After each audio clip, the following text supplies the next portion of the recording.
ఆలోచన చేస్తా ఉన్నాం. దీంట్లో అందరూ కూడా సహకరించాలని మరి మన అందరి బాధ్యతలో భాగంగా బలహీన వర్గాలకు రిజర్వేషన్లు కల్పిస్తూ రాబోయే కాలంలో వారి అభ్యున్నతికి మనమందరం కూడా కారకులు కావాలని ఈరోజు మీ అందరిని కూడా కోరుతూ మరి గౌరవ సభ్యులందరూ ఇచ్చే ఇంకేమైనా సూచనలు ఉంటే వారి సూచనలు ఇంతకుముందు కూడా తీసుకోవడం జరిగింది. ఈరోజు బిల్లు రూపేణ పెడతా ఉన్న సందర్భంలో ఇంకేదైనా వారి సూచనలు ఉంటే తప్పకుండా ఆలోచన చేస్తాం ప్రభుత్వ పరంగాని మీ ద్వారా వారికి తెలియజేస్తూ మరి ఇవే మా ఉద్దేశాలను మేము వారి ద్వారా తెలియజేస్తున్నాం.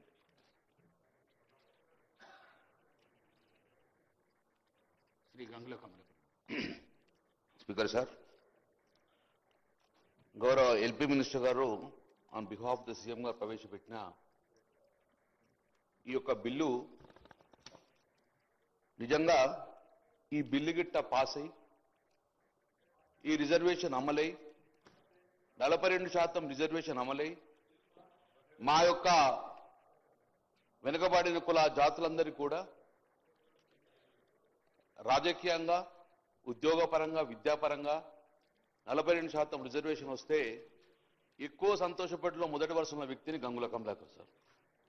మా పార్టీ పక్షాన కూడా మేమందరం కూడా ఈ బిల్లు పాస్ కాయి తర్వాత ఎలాంటి న్యాయమైన చిక్కులు లేకుండా మాకు రాబోయే కాలంలో 42% రిజర్వేషన్ తోటి అటు మున్సిపాలిటీ కానీ ఇటు పంచాయతీరాల్లో కానీ మేమెంతో మాకు అంత వాటాగా రిజర్వేషన్ వస్తే మా ఎలక్షన్లలో నిజంగా ఇది అయితే గిట్ట చాలా సంతోషపడే వ్యక్తం చేస్తాం అధ్యక్ష.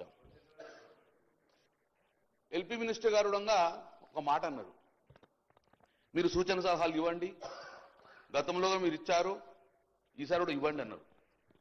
గౌరవ ముఖ్యమంత్రి గారు ఇక్కడ ఉన్నారు. ఆ రోజులంగా మీరు మార్చిలో బిల్ పెట్టినప్పుడు బిల్ 3, బిల్ 4 పెట్టినప్పుడు సంపూర్ణంగా స్వాగతించినాం. సంపూర్ణంగా దాన్ని ఏకపక్షంగా అందరూ నిర్ణయం చేసుకొని ఈ బిల్లు పంపిన అధ్యక్ష. ఆ రోజు కూడా మమ్మల్ని సూచన అడిగారు, మేము కూడా సూచన క్లియర్ చెప్పినాం. ఏమని చెప్పినాం క్లియర్గా?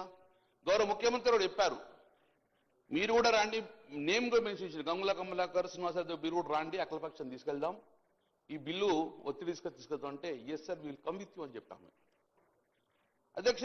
ఆ రోజు మార్చిలో 3, బిల్లు 4 ఈ పంపినప్పుడు మేము ఒకటే చెప్పాము, ఈరోజు శాస్త్రీయ పరంగా చెయ్యండి, శాస్త్రీయ పరంగా చేస్తే సక్సెస్ అయిన రాష్ట్రము తమిళనాడు, అశాస్త్రీయంగా చేయడం వలన ఫెయిల్ అయిన రాష్ట్రాలు బీహార్ కానీ మధ్యప్రదేశ్ కానీ యూపీ కానీ అశాస్త్రీయంగా చేయడం వలన కోర్టుతో మొట్టికాయలు వేయడం వలన అది రివర్స్ తిరిగి వచ్చింది అని మనం కూడా శాస్త్రీయంగా పోదాము, దయచేసి వెనుకబడిన కులాలను మోసం చేయొద్దు అని చెప్పేసి శాస్త్రీయంగా చేయాలని చెప్పి ఆ రోజుగా ఇదే సభలో మీద చెప్పడం జరిగింది అధ్యక్ష.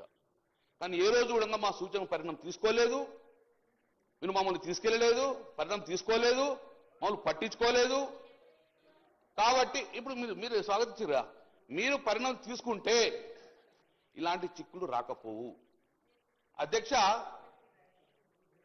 42% రిజర్వేషన్ ఇప్పుడు ఇస్తున్నామన్నారు అధ్యక్ష. బిల్లు తీసుకొస్తాం, బిల్లు తర్వాత జీవో తీసుకొస్తామని చెప్పారు. నేను గౌరవ ముఖ్యమంత్రి సూటిగా అడుగుతున్నాను, ఈ రాష్ట్రం యొక్క అసెంబ్లీ తీర్మానం చేసిన తర్వాత బిల్లు పాస్ అయినాక జీవో ఇవ్వాలంటే మరి ఈ 22 నెలలు ఏం చేసిండ్రు? మరి అప్పుడే మీ ప్రభుత్వం ఏర్పడిన తర్వాత 6 నెలలు ఇస్తామని చెప్పి కామన్ డిక్లేర్ ఇచ్చారు కదా, అదే రోజు మీరు జీవో వచ్చి ఎన్నికలకు పోస్తుండే కదా, మరి ఎందుకు జీవో వేయకుండా సుమారు 6 కమిటీలు వేసిన అధ్యక్ష? నేను ఒకటి వరుసగా మీరు చెప్తున్నా అధ్యక్ష, మీరు నిజంగానే ఈ రోజు కార్యక్రమం చేసే విధంగా అప్పుడే చేస్తే గిట్ట మీరు ఈ జీవో నెంబర్ 26 తీసుకొచ్చిండ్రు. జీవో నెంబర్ 26 మార్చి 2024 తీసుకొచ్చారు. బ్యాక్వర్డ్ క్లాస్ డిపార్ట్మెంట్ నుంచి జీవో ఇష్యూ చేసిన అధ్యక్ష. ఆ జీవోలో క్లియర్గా రిజల్యూషన్ పాస్ చేసినాం, కులగన్న సర్వే చేస్తామని చెప్పి చేయడం అధ్యక్ష. ఈ జీవో నెంబరు బీసీ కమిషన్ ద్వారా వచ్చింది 26. దాని తర్వాత బీసీ కమిషన్ మాయమైంది, లేదు బీసీ కమిషన్. జీవో నెంబర్ 18 తీసుకొచ్చిండ్రు, ప్లానింగ్ డిపార్ట్మెంట్ ద్వారా బీసీ ప్లానింగ్ డిపార్ట్మెంట్ ద్వారా సర్వే చేస్తామని చెప్పింది అధ్యక్ష. ఆ రోజు ఉత్తమ్ కుమార్ రెడ్డి గారు అధ్యక్షన కమిటీ చేశారు, బీసీ కమిషన్ మాయమైంది అధ్యక్ష 10 నెలల తర్వాత. నేను ఇవన్నీ ఎందుకు కోటి చెప్తున్నా అంటే సేమ్ ఇదే బీహార్లో జరిగింది కాబట్టి చెప్తున్నా అధ్యక్ష. మేము దయచేసి మేము రాజకీయంగా మాట్లాడలేము. మా సూచన పరిగణన తీసుకుంటే ఈ బిల్లు పాస్ అయ్యి రాజ్యాంగ పరంగా మన చిక్కులు లేకుండా 50 చిక్కులు కావాలని కోరుకున్న వ్యక్తిని మేము. కాబట్టి జీవో నెంబరు